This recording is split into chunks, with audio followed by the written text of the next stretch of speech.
Boa noite a todos. Boa noite. Hoje, 4 de novembro de 2019, e nós vamos então retomar o estudo da obra O Consolador, da pergunta 348.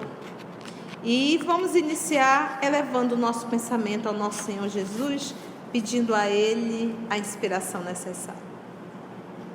Nosso Senhor Jesus, amor de nossa vida, nós lhe agradecemos muito a oportunidade que o Senhor nos dá de estarmos aqui, nós encarnados, juntos com o mundo espiritual, nessa oportunidade de estudar a obra O Consolador, de aperfeiçoar um tanto mais a nossa mente, o nosso ato de pensar, de agir, de falar e de discernir. Nós te rogamos, divino amigo, que os nossos amigos espirituais que aqui já estão possam nos ajudar na compreensão, no entendimento e inspirando para que possamos estar em sintonia com a tua amorosidade divina. Obrigada, amor querido, e é em teu nome que todos nós aqui nos encontramos. Então vamos lá. O item 348, ele está falando da fraternidade. Perguntar ao nosso querido Emmanuel: onde a causa da indiferença dos homens pela fraternidade sincera? Quando ele coloca fraternidade sincera, quem fez a pergunta subentende que tem uma fraternidade que é falsa. Então ele diz: onde a causa da indiferença dos homens pela fraternidade sincera, observando-se que que existe geralmente em todos grande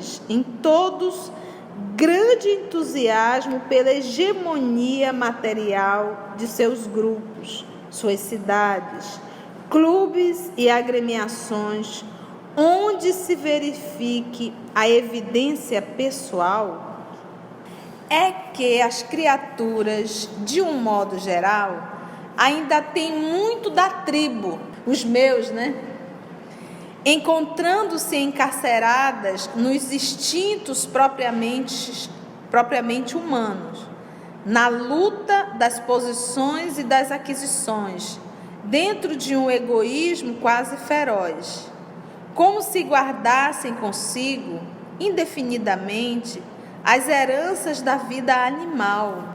E Todavia, é preciso recordar que, após a eclosão desses entusiasmos, há sempre o gosto amargo da inutilidade no íntimo dos espíritos desiludidos da precária hegemonia do mundo. Instante esse em que a alma experimenta a dilatação de suas tendências profundas para o mais alto. Nessa hora, a fraternidade conquista uma nova expressão no íntimo da criatura, a fim de que o espírito possa alçar o grande voo para os mais gloriosos destinos. Ele faz esse movimento quando ele fala a tribo, é atender os meus, os que fazem parte da minha tribo, essa fraternidade. Porque ele fez a pergunta lá, fraternidade sincera. Às vezes pode, por exemplo, nós vamos pegar os nossos irmãos judeus, na época do nosso Senhor Jesus. Eles eram solidários entre si. Eram fraternos entre si, com os seus. Então, quantas vezes a gente não faz esse movimento? Por exemplo, se é o grupo africanos, eles são fraternos entre si, com outros não são. E por aí citando, às vezes uma determinada região, de um determinado estado, ele é capaz de ajudar, se ele estiver em outra cidade, ele é capaz de ajudar, mas se for do mesmo estado, se não for, você está entendendo? Então ele coloca isso não é uma fraternidade realmente, isso ainda ele é um movimento, ele coloca o termo tribal, é algo assim mesmo de tribo, são os meus, enquanto que a verdadeira fraternidade, ela não vê religião, ela não vê raça, ela não vê, não existe isso, porque o que eu andei meditando muito, A gente costuma dizer assim, eu tenho que ser fraterno com.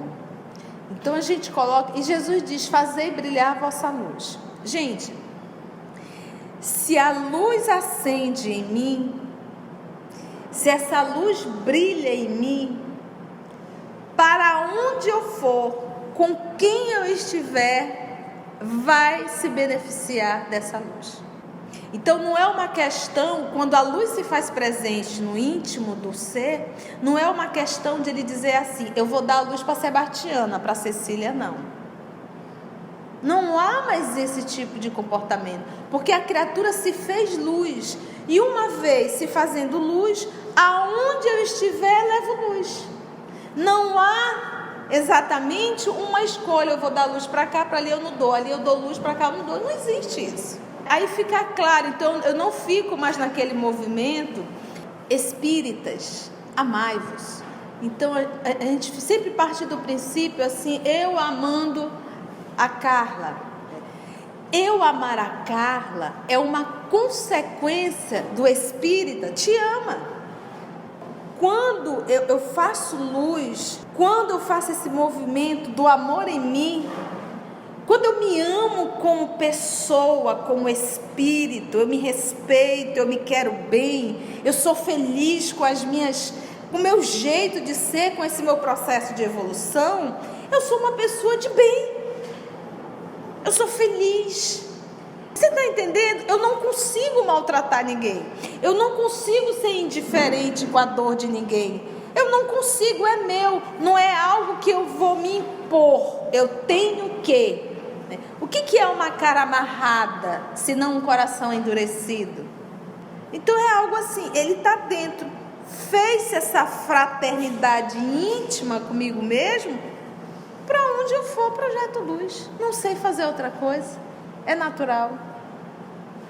E aí ele continua um pouquinho mais, ele diz assim, ele vem com a próxima pergunta, por isso que ele finaliza dizendo assim, nessa hora, a fraternidade conquista uma nova expressão no íntimo da criatura, tá vendo? É dentro, não é fora, é no íntimo. Então é esse cuidado que nós temos que ter. Eu não posso achar que fraternidade é um ato externo, não é. A fraternidade sendo um ato só externo, sem o sentimento estar acompanhando, ela é falsa. Por quê? Porque eu vou ter escolhas. Eu vou escolher, eu vou ser fraterno contigo não, porque tu foi muito chato, não bateu, não vou ser fraterna com você. Então essa é uma fraternidade falsa. Agora, a fraternidade autêntica que ele fala é essa do íntimo. O íntimo quer dizer o quê? Aonde eu estiver, com quem eu estiver, em situação que eu estiver, eu sou fraterno. Por quê? Porque a luz se fez em mim. O brilho surgiu em mim, nasceu em mim, cresceu em mim. Então não é mais uma questão, não sei se vocês me compreendem, não é mais uma questão de eu dizer assim, eu vou me impor. Sabe, eu vou me impor. Nossa, deixa eu ser fraterno. Não há mais isso, a pessoa não sabe fazer de outro jeito. Uma vez luz, não dá mais para ser treva. Então ele diz assim, fraternidade e igualdade podem na Terra merecer um só conceito? Fraternidade e igualdade podem aqui na Terra merecer um só conceito? Aí o Emmanuel responde assim, já observamos que o conceito igualitário absoluto é impossível no mundo. Não é difícil não, é impossível. Conceito igualitário. Dada a heterogeneidade das tendências, sentimentos e posições evolutivas no círculo da individualidade. Vamos pegar os nossos, centro espírita. Tem como todo o grupo que está aqui dentro ser todos de uma mesma sintonia, de uma mesma forma, de um mesmo pensamento. Ele já disse que é impossível. Por quê? Ele ainda explica. Por causa da heterogênea o quê? Das tendências, do sentimento, da posição.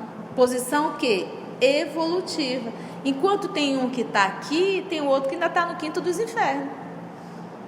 Mas está dentro do centro espírita. Então, o que ele está querendo dizer? Dentro das instituições, dentro do planeta Terra, em uma sociedade, nós temos seres de todos os graus de evolução. Então, não tem como fugir. Não tem como fugir. Por isso que ele diz, não tem como, é impossível, como ele colocou o termo aqui, igualdade. Sentimentos e posições evolutivas no círculo. A fraternidade, porém, é a lei da assistência mútua e da solidariedade comum, sem a qual todo progresso no planeta seria praticamente o quê? Então, a fraternidade, ela está dentro da lei da assistência mútua e da solidariedade. Então, aí ele vai e volta. Estamos todos no mesmo nível? Não, estamos em níveis diferentes. Nós teremos pessoas extremamente fraternas e teremos pessoas extremamente antifraternas.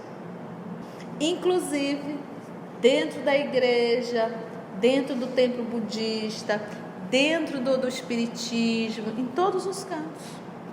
Dentro de casa, principalmente. 350. Pode a fraternidade manifestar-se sem a abnegação? Ele diz assim, fraternidade, isso é mano, fraternidade pode traduzir-se por cooperação sincera e legítima, tá? Então, fraternidade eu vou traduzir por cooperação sincera e legítima. Em todos os trabalhos da vida. Em todos os trabalhos da vida. E em toda a cooperação verdadeira, o personalismo não pode subsistir, salientando-se que quem coopera cede sempre alguma coisa de si mesmo, dando testemunho de abnegação, sem a qual a fraternidade não se manifestaria no mundo de modo algum. Ele coloca a fraternidade por uma cooperação sincera e legítima. Por quê, gente? Às vezes eu sou fraterno por orgulho e vaidade, sabia? É impressionante, né? É por orgulho e vaidade de me achar o ser melhor que, superior que. Então, em verdade, é uma fraternidade aí falsa. E nesse movimento, eu estou ainda voltada ao personalismo. O outro movimento, até mesmo pela vaidade, eu faço e deixo realmente compreenderem que fui eu que fiz. Entendeu? E para mostrar a uma sociedade o quão fraterno eu sou. Entendestes? Então, nesse movimento, então ele diz, se essa fraternidade foi pautada no personalismo, já não é fraternidade. Agora, se essa fraternidade não foi pautada no personalismo, mas na abnegação, ou seja, o esquecimento de si mesmo. Esquecimento, gente, é assim. É ser natural e eu não estou esperando absolutamente nada em troca. Nem um obrigado. Porque o prazer, o êxtase, é fazer. Então, assim, se você me maltrata, Aramita, não está na minha natureza te maltratar. Pronto. É meu. Entendeste? Não vai. Eu não sei fazer de outro jeito. Isso não está dentro da minha natureza mais. É esse. Então, é a abnegação. Para quem está, por exemplo, para a nossa condição ainda, ser abnegado é quase crucificar-se. Aí vem, quando ele fala o termo aqui, personalismo, a gente vai lembrar de Jesus quando diz assim: todo aquele que quiser me seguir, negue a si mesmo. É a primeira. Aí ele vem, tome sua cruz e siga-me. Mas a primeira fala é negue a si mesmo. Ou seja, a gente vai ver isso na figura do Paulo, o apóstolo Paulo, nós vamos ver isso na figura da Madalena, nós vamos ver isso na figura do Pedro, o apóstolo. Nega-se mesmo, porque o que Pedro negou? Pedro era um homem de uma personalidade muito forte, ele era um homem muito duro, muito firme e assim muito cheio de regras, de preconceitos. Ele negou tudo isso. Vocês lembram a dificuldade que Maria de Madalena teve de se aproximar do apostolado? Porque Pedro sempre olhava, o olhar de Pedro era sempre de censura e crítica para Madalena, inclusive na frente de Jesus. O olhar dele era sempre dizendo: tu era uma prostituta. Então ele negou tudo isso. Ele negou essa forma de ser. Deixou de pensar dessa forma para pensar como é que Jesus pensaria. Como é que Jesus pensaria? Ele é o modelo, né? Então vamos ver. Como entender o, abre aspas, amor a nós mesmos, fecha aspas. E olha que interessante, a pergunta dentro, justamente falando de fraternidade. Como entender o, abre aspas, amor a nós mesmos, fecha aspas, segundo a fórmula do Evangelho? Porque é muito comum as pessoas extremamente vaidosas, ególatras, egocêntricas, dizer assim: eu me amo, eu que tenho que me amar. Então até a forma da fala a gente percebe que ela está idolatrando o ego, mas não está evoluindo o eu. Entende? É o que ela está dizendo. Quando ela diz assim, eu me amo, eu me valorizo, ela está falando do ser temporal. Ela está falando da personalidade, do ser do momento, do passageiro, não da essência. Para pensar assim, amar-se é valorizar a minha essência espiritual, é aprimorar o eu espírito que eu sou, não o eu transitório. O eu transitório, ele é uma consequência. Se eu trabalhar na essência, os demais se transformam. Emmanuel, vamos lá. O amor a nós mesmos deve ser interpretado como a necessidade, olha só, de oração e de vigilância. Ele tá trabalhando com o personalismo ou com a essência? Com a essência. A oração e a vigilância. Ele está querendo dizer assim, olha, ora, porque tu estás desconectada do divino. Então é necessária essa conexão. Vigia, porque tu pode ser assaltada pelo mal que está em ti a qualquer hora, a qualquer minuto. Porque se eu preciso vigiar é porque tem malfeitores.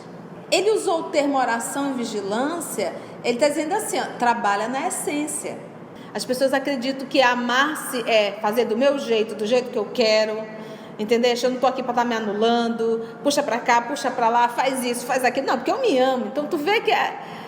Porque olha só, a pergunta é, ainda há pouco nós aprendemos, negue a si mesmo. Aí ele diz, puxa, tá bom, negue a si mesmo. Então onde é que está o auto-amor nisso? Onde é que isso se encaixa?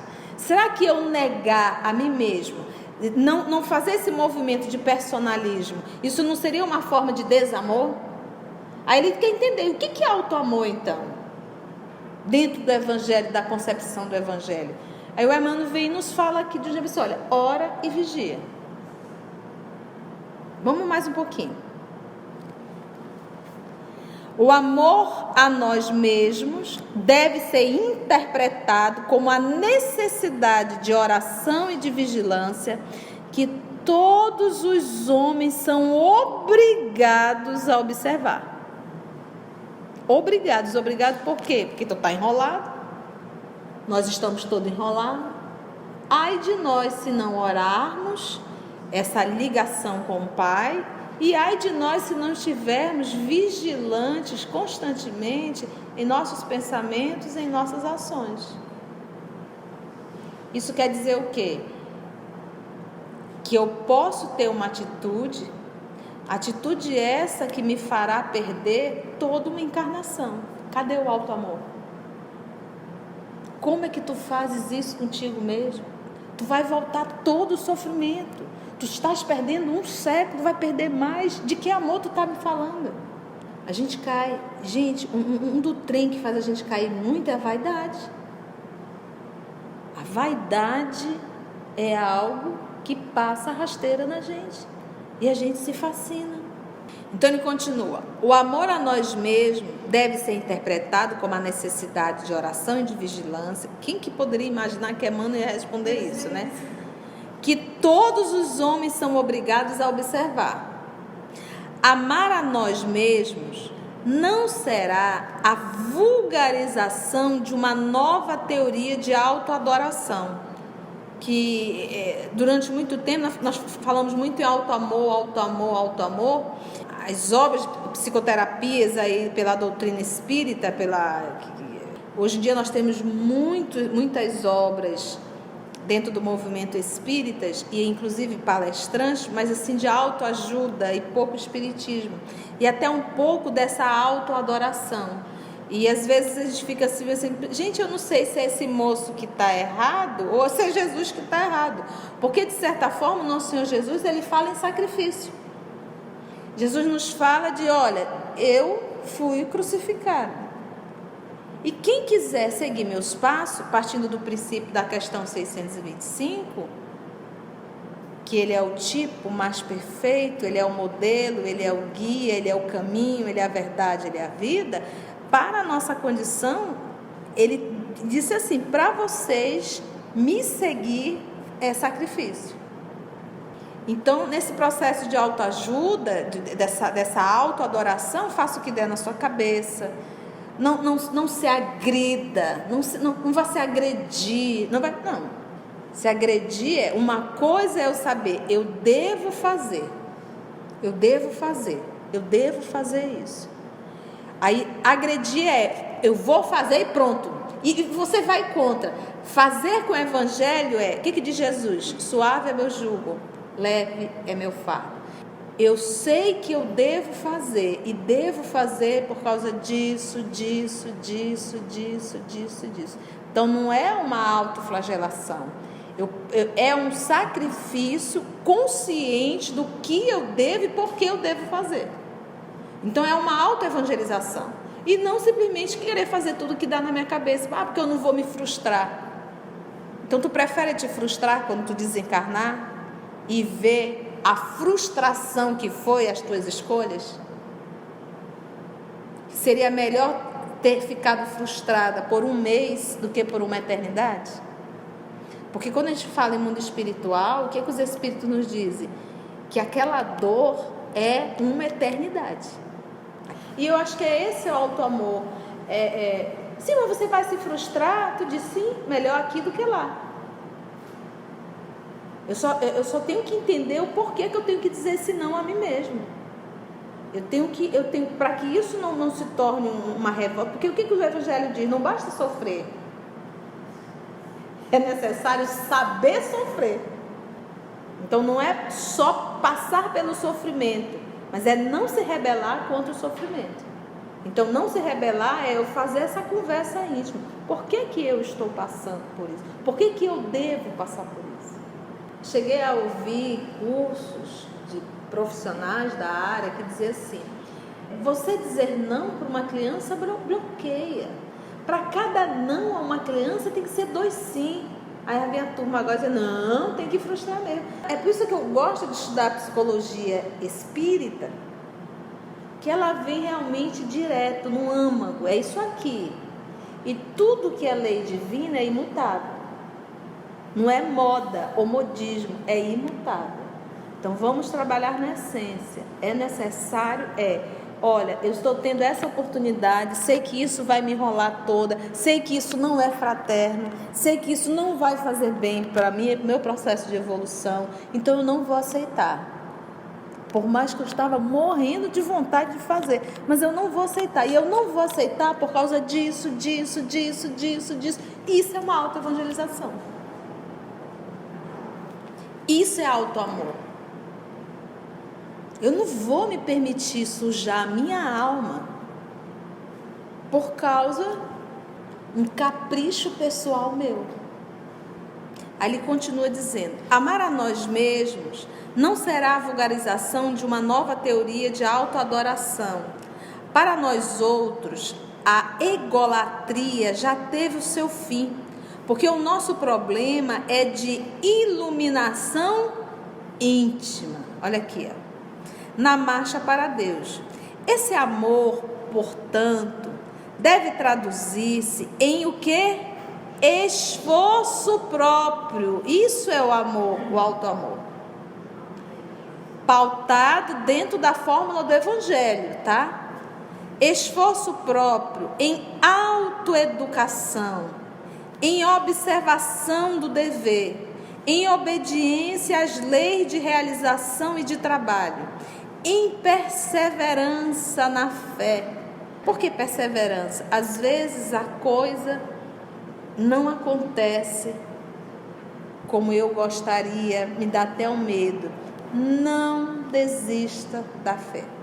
Eu estava ouvindo a Carla, a coragem da Carla.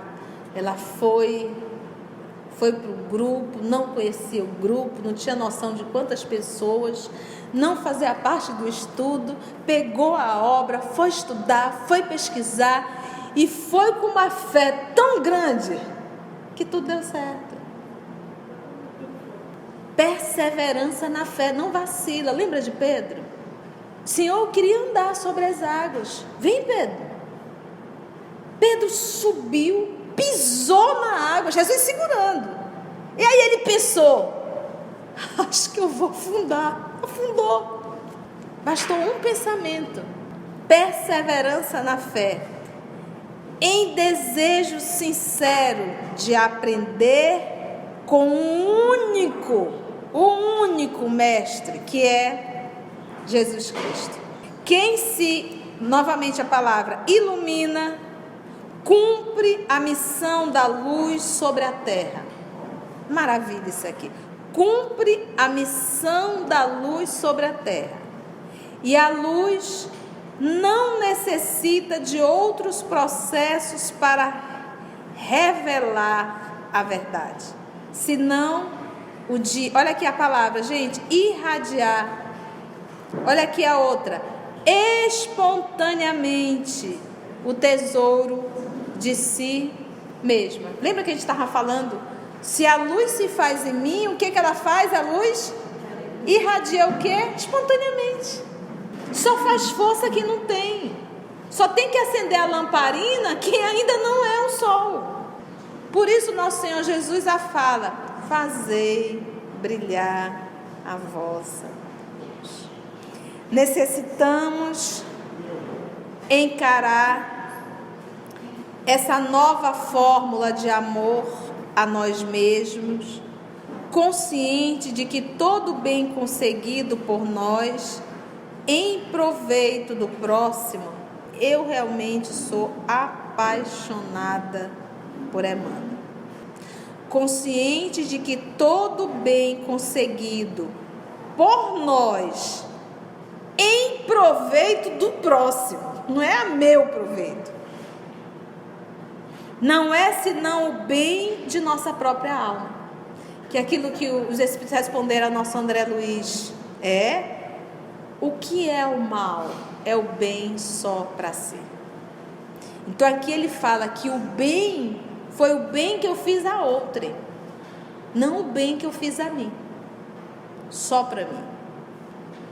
Não é senão o bem de nossa própria alma, em virtude da realidade de uma só lei. Qual é a lei? Que é a do amor. E um só dispensador desses bens, que é quem? Deus.